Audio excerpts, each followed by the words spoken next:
ঘরে বসে কমেন্ট করেন এত সহজে, কমেন্ট করার ঘর থেকে বাবা বুয়া সহজ। আয়েন তো জানি গায়েন দি আয়া ত্রাণ দেন।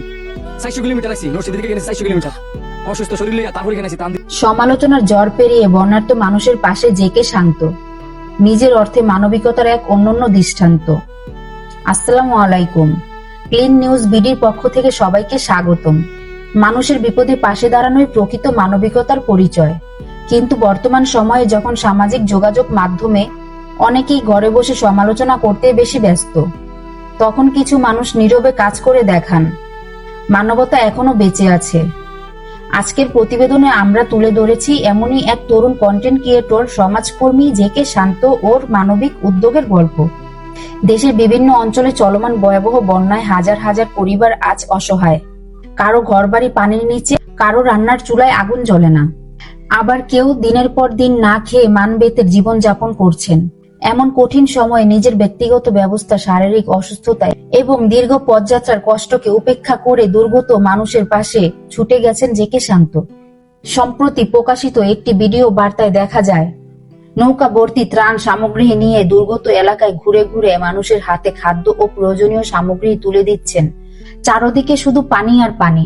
সেই পানির মাঝে ছোট ছোট শিশু, বৃদ্ধ বৃদ্ধা এবং অসহায় পরিবারগুলোর কাছে পৌঁছে যাচ্ছে সাহায্যের হাত। তবে এই মানবিক উদ্যানের মাঝে সামাজিক যোগাযোগ মাধ্যমে কিছু নেতিবাচক মন্তব্যের মুখোমুখি হতে হয়েছে তাকে। কেউ কেউ অভিযোগ করেছেন এসব নাকি শুধু ভিউ বাড়ানোর জন্য। এই বিষয়ে নিজের মন্তব্যে জেকে শান্ত বলেন, অনেকেই বলেছেন আমরা ভিউ ব্যবসার জন্য বা ভিডিও বানানোর জন্য এসেছি, কিন্তু আমরা মানুষের কষ্টকে পুঁজি করতে আসিনি। চাইলে আমরা গোপনেও দান করতে পারতাম। তিনি আরো জানান, এই ত্রাণ কার্যক্রম পরিচালনার জন্য সাধারণত মানুষের কাছে কোনো ধরনের অনুবাদ বা বিকাশ নাম্বার প্রকাশ করা হয়নি। তার ভাষ্য অনুযায়ী এই কার্যক্রমে ব্যবহৃত অর্থ এসেছে তার নিজের উপার্জন এবং সঙ্গে থাকা বন্ধুদের ব্যক্তিগত সহযোগিতা থেকে। তিনি বলেন, আমরা নিজেরা টাকা খরচ করে এখানে এসেছি। আমাদের সঙ্গে যারা আছে তারাও নিজেদের পকেট থেকে খরচ করেছে।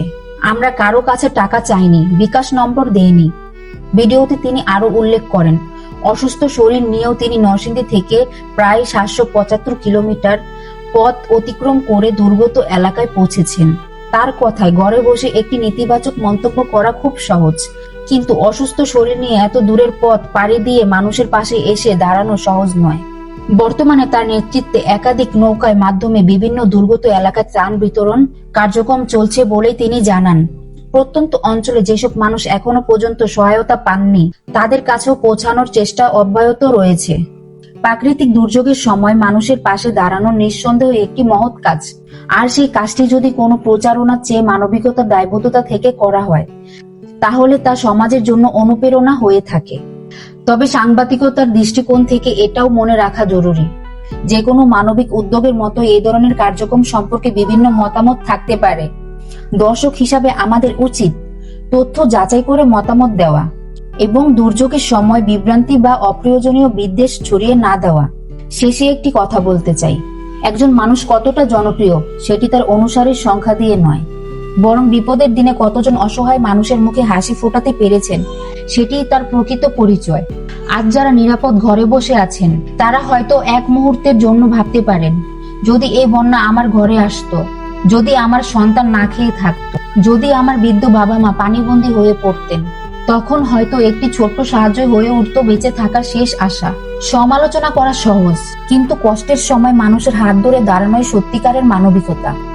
তাই আসুন আমরা বিদ্বেষ নয় ভালোবাসা ছড়াই, অপমান নয় সহযোগিতার হাত বাড়িয়ে দেই, কারণ দুর্যোগের মানুষের সবচেয়ে বড় শক্তি মানুষই। আপনার কি মতামত? জেকে শান্তর উদ্যোগ সম্পর্কে আপনার মূল্যবান মতামত কমেন্টে জানাতে ভুলবেন না।